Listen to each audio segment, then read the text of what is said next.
in nature, there was a question about at absolute 0 Kelvin, Yes. where particles stop moving and disorder disappears, the coldest an atom is at that level? Or Yes. is Yes. that what's actually happening? What's happening when it Motion is slowing down. It never actually stops. The vibrations are always there, but they change in a different way. They're experienced in a different way. You may appear as frozen at absolute zero. It may appear to your senses to not be moving, but you have to kind of look in a different vector, a different direction to understand that the vibrations are still there. It's just that on the physical level, they may appear to have vanished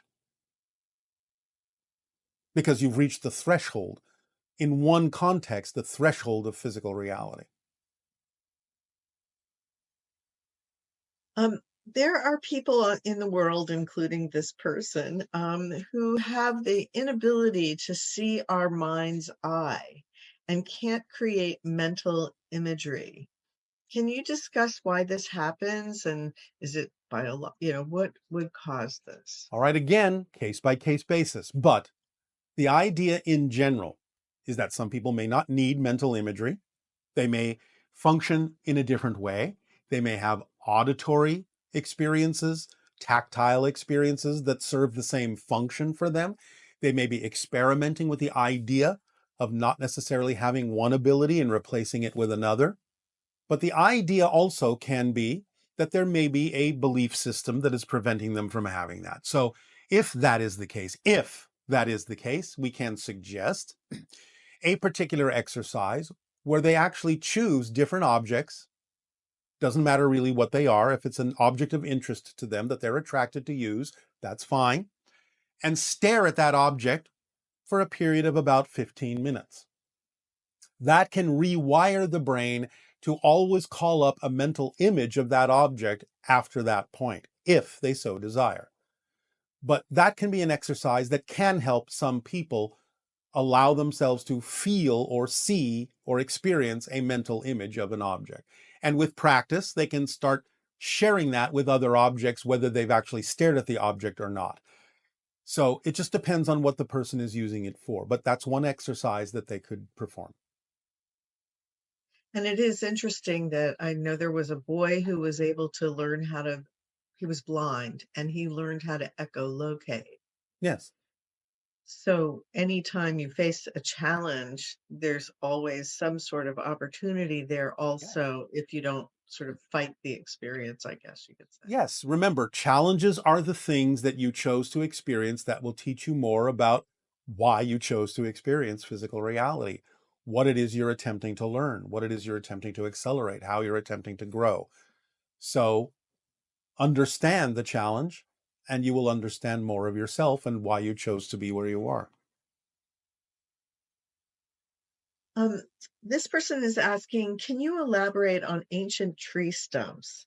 It seems that there was some point in our history when gravity was lower on the planet and trees could become absolutely massive, miles wide, and even more in height.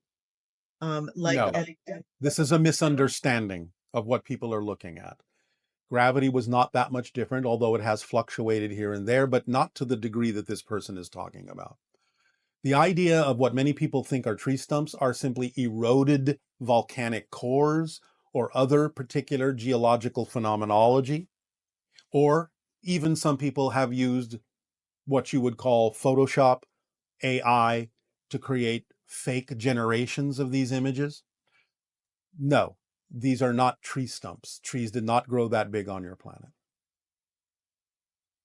And if we wish to start growing our own food in our own homes and yards, what are some basic principles you can give us that can ensure our food is grown organically as possible and while maximizing our yield?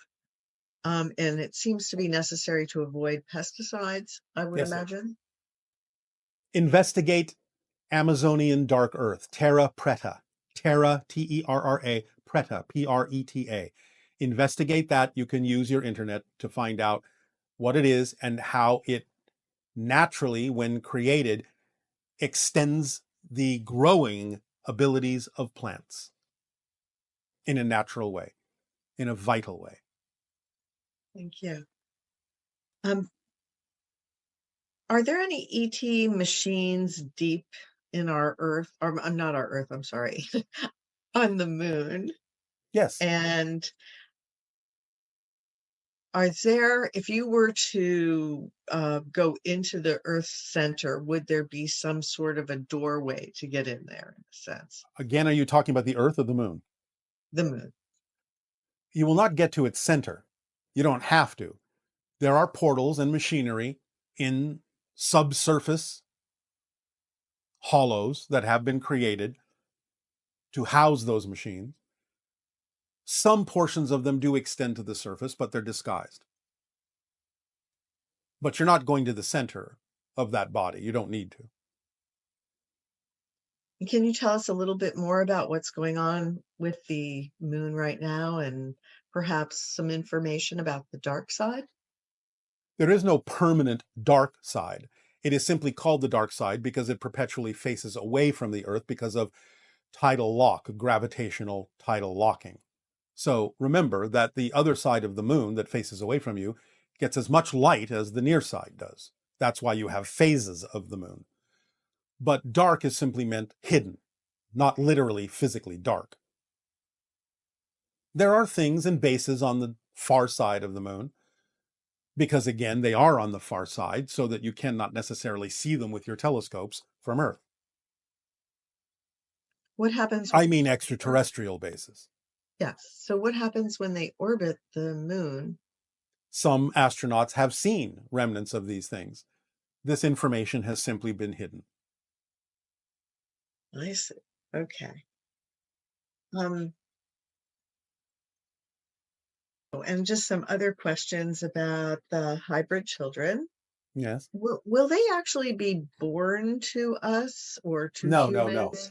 The hybrid children that we're talking about will be brought to Earth. Hybrids are born all the time on your planet because you're all hybridized.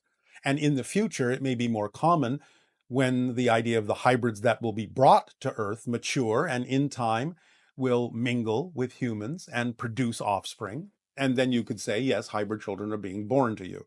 But the first children we are talking about, the Shalanaya, in that sense, will be brought to Earth. And will they all be the same age, or will some of them be like an infancy kind of thing? And Some of them what will is be the younger, timing? some of them will be older. They will be different ages. And what is the general timing of this? That I am not going to tell you. Okay. Let us simply say, most likely in general, you will start to experience some of this before your year of 2040. But I'm not going to be more specific than that. And I said some of this, not all of it.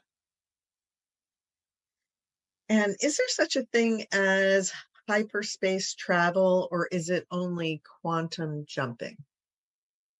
There is a form of travel that could be likened to what your science fiction represents as hyperspace. But for the most part, most beings that go from star to star will use what you're referring to as quantum jumping, or what we refer to as vibrational locational reorientation.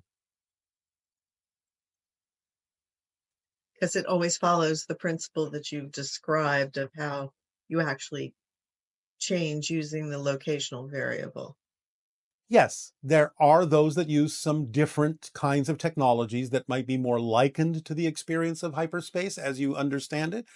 But for the most part, beings that we are familiar with that do travel from star to star will use the vibrational reorientation location principle.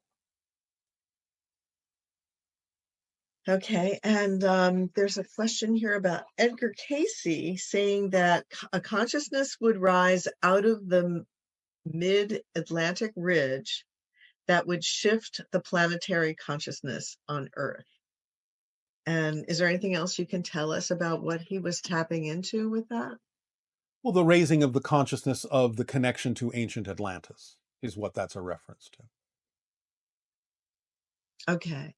And the idea that back in World War II, we had these two different, the Axis, I guess, and the Allies type situation, was that also a splitting prism phenomenon? And is there yet another Earth that is not relevant to us, but that exists where the other side won in a Oh, there are several different Earths where different histories played out, almost anything you can imagine. From that happening on many different Earths to it not happening at all, ever on certain Earths. So is that a similar splitting prism phenomenon that happened there, or this is All much right. different? The splitting prism that we are describing happens all the time. Remember, you're always shifting to different parallel realities. The reason we're calling it out as a splitting prism is because you're starting to become consciously aware that that's happening all the time. Remember, it's not about the idea that you're not shifting. It's not about the idea that you're not already going to different versions of Earth. It's about the idea that you're becoming aware of the different versions that you're capable of navigating to. The splitting prism is more a recognition of the awareness in your consciousness that you are always splitting, always shifting.